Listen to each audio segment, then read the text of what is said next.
선박에서는 여러 열기관이 작동하여 매우 높은 열을 내기 때문에 주로 해수를 흡입해 냉각수로 사용합니다. 그리고 선박에서의 해수 흡입구를 씨체스트라고 부릅니다. 하지만 씨체스트에서 해수가 유입되는 과정에 치명적인 문제가 있습니다. 따개비와 같은 해양 생물이 씨체스트에 빨려 들어가 구멍을 막으면 씨체스트가 정상적으로 작동할 수 없습니다. 따라서 구리이온의 독성을 이용해 해양 생물이 씨체스트의 해수 흡입구를 막는 문제를 해결하기 위한 장치를 아두이노를 이용해 고안해 보았습니다. 본 장치 고안에 앞서 예비 실험을 진행했습니다. 선체 모형에서 따개비를 제거하기 위해 방류해야 할 구리이온의 양을 결정하기 위한 따개비의 구리이온 치사량을 측정했습니다. 150ml의 물이 담긴 수조의 벽면에 따개비를 부착한 뒤 황산구리의 양을 4g부터 6g, 8g으로 증가시키며 첨가했습니다. 황산구리를 8g 첨가했을 때 따개비는 힘을 잃고 벽면에서 떨어졌습니다. 이에 따개비의 구리이온 치사량은 약 0.2몰이라는 것을 알아낼 수 있었습니다. 그럼 이제 씨체스트의 해수 흡입구를 막는 따개비를 제거하기 위한 장치를 고안하는 과정에 대해 설명하겠습니다. 장치가 구리이온의 살포량을 결정하기 위해서는 가장 먼저 선체에 붙어있는 따개비 개체수를 측정해야 합니다. 따개비 개체수 측정을 위해 첫 번째로 생각한 방법은 적외선 센서를 이용하여 선체 모형에서 감지되는 적외선 양을 측정한 뒤 따개비 개체당 방출하는 적외선 양으로 나누어 이것을 개체수로 간주하는 것입니다. 하지만 사람이 5명 있다고 해서 체온이 35 곱하기 5도로 감지되지 않는 것처럼 감지되는 적외선 양이 개체수에 비례하지 않기 때문에 첫 번째 방법은 기각했습니다. 두 번째로 생각한 방법은 선체를 일정한 면적의 구획으로 나눈 이후 적외선 센서를 이용했을 때 적외선이 감지되는 구획을 따개비가 존재하는 구획이라고 간주하여 총 구획수에 대한 적외선이 감지되는 구획수의 비에 비례하게 구리이온을 방류하는 것입니다. 하지만 온도계로 측정해본 결과 선체 모형의 온도는 21.9도, 따개비의 온도는 22.3도로 따개비가 방출하는 적외선 양이 많지 않기에 선체 모형의 온도와 따개비의 온도의 차이가 거의 없어 두 번째 방법은 기각되었습니다. 세 번째로 생각한 방법은 선체를 일정한 면적의 구획으로 나눈 이후 초음파 센서를 이용해 초음파로 따개비가 감지되는 구획을 확인하여 총 구획수에 대한 초음파로 따개비가 감지되는 구획수의 비에 비례하게 구리이온을 방류하는 것입니다.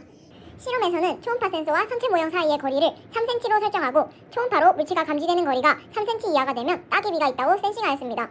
이때 초음파 센서가 실험에 사용된 수조인 유리와 물을 매질로 인식하기에 개체수 측정을 위한 센싱은 수조 밖에서 진행합니다. 그리고 추후에는 수중 초음파 센서나 레이저를 이용해 실험을 보완할 수 있을 것입니다. 실험 장치를 소개하겠습니다. 따개비의 개체수를 감지하기 위한 초음파 센서 아두이노, 구리이온을 공급하는 역할을 하는 구리판 전원 공급 장치입니다. 씨체스트의 따개비를 제거하기 위한 프로그램의 알고리즘입니다. 가장 먼저 초음파 센서가 선체 모형을 센싱한 후 감지 신호를 아두이노로 보냅니다. 신호는 컴퓨터로 전달되고 컴퓨터는 따개비의 개체수에 따른 PWM 신호를 스위칭 회로로 보냅니다. 스위칭 회로는 전원 공급 장치가 내보내는 전압을 제어합니다. 전원 공급 장치가 전압을 공급하면 구리판에서는 이온화가 일어나고 구리이온이 방류됩니다. 본 실험에서는 선체 모형을 일정한 면적의 구획 2개로 나누어 진행했습니다.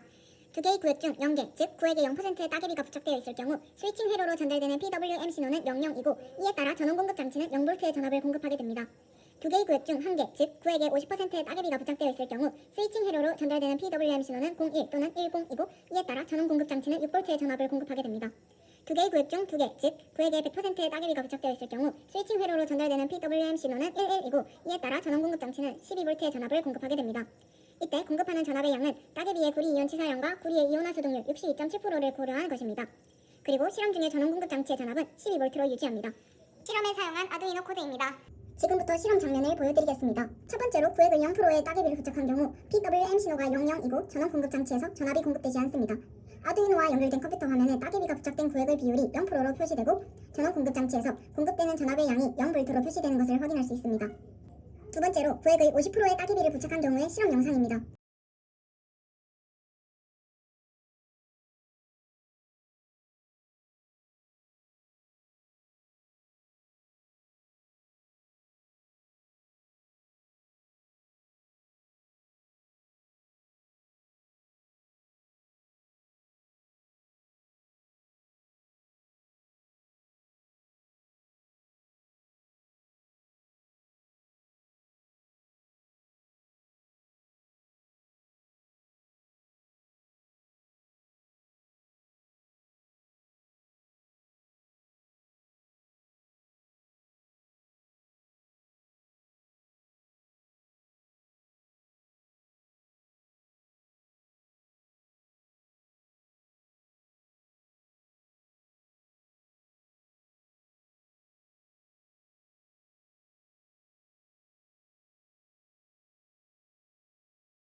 PWM 신호가 01이고 전원 공급 장치에서 6V의 전압이 공급됩니다.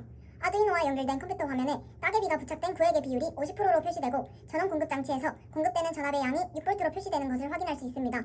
또한 전압계의 눈금이 6.07V로 표시되는 것으로 프로그래밍 한 대로 전압이 공급되고 있음을 확인할 수 있습니다.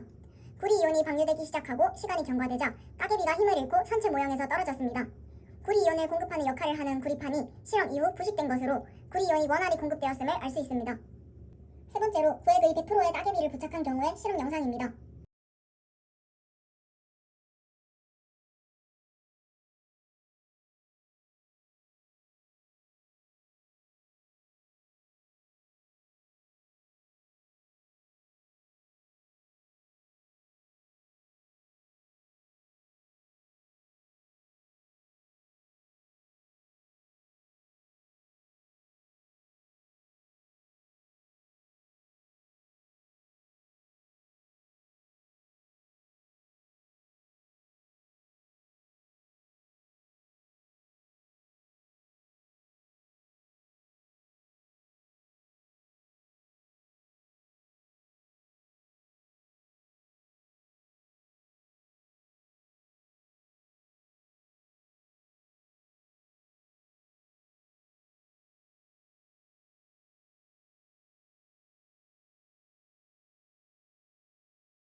PWM 신호가 1119 전원 공급 장치에서 12V의 전압이 공급됩니다.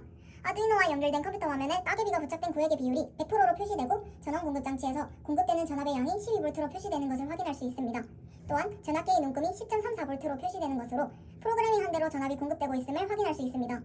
구리이온이 방류되기 시작하고 시간이 경과되자 따개비가 힘을 잃고 선체 모형에서 떨어졌습니다. 구리이온을 공급하는 역할을 하는 구리판이 실험 이후 부식된 것으로 구리이온이 원활히 공급되었음을 알 수 있습니다.